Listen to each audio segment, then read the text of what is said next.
ইরানে যুক্তরাষ্ট্র ও ইসরায়েলের যৌথ হামলার পর থেকেই অস্থির হয়ে আছে বিশ্বের তেলের বাজার। হরমুজ প্রণালী দিয়ে তেলবাহী জাহাজ চলাচল বন্ধ থাকায় দিন দিন বাড়ছে জ্বালানির দাম। এমন পরিস্থিতিতে ইরানে আগ্রাসন চালানো ও এতে সমর্থন দেয়া বিশ্ব নেতাদের প্রতি চরম হুঁশিয়ারি দিয়েছে ইরান। দেশটির সামরিক কমান্ড জানিয়েছে, অপরিশোধিত তেলের দাম ব্যারেল প্রতি $200 গিয়ে ঠেকতে পারে। তাদের দাবি, এই অস্থিতিশীলতার জন্য দায়ী পশ্চিমা দেশগুলো এবং তাদের মিত্ররা।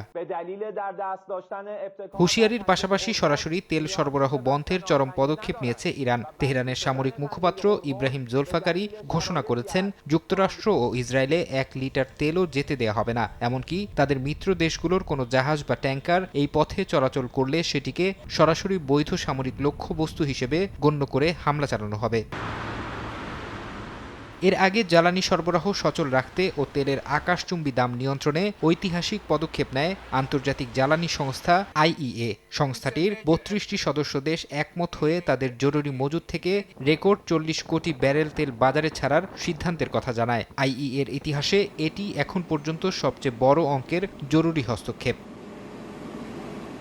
তবে বিশ্বের প্রভাবশালী বাজার বিশ্লেষণী সংস্থাগুলো বলছে, আইইএর এই রেকর্ড তেল ছাড় সাময়িক স্বস্তি দিলেও দীর্ঘমেয়াদী সংকটের সমাধান নয়। কারণ প্রতিদিন যে পরিমাণ তেল হরমুজ প্রণালী দিয়ে সরবরাহ হতো, সেই ঘাটতি পূরণ করা মজুদ ভাণ্ডারের পক্ষে প্রায় অসম্ভব। এর ফলে যুদ্ধের সময়সীমা দীর্ঘায়িত হলে তেলের দাম শেষ পর্যন্ত লাগামহীন হয়ে পড়ার আশঙ্কা থেকেই যাচ্ছে।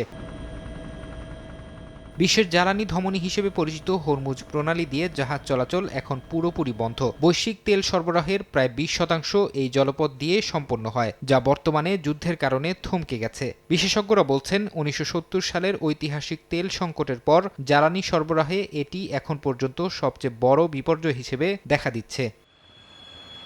ফারহাদ চৌধুরী, সময় সংবাদ।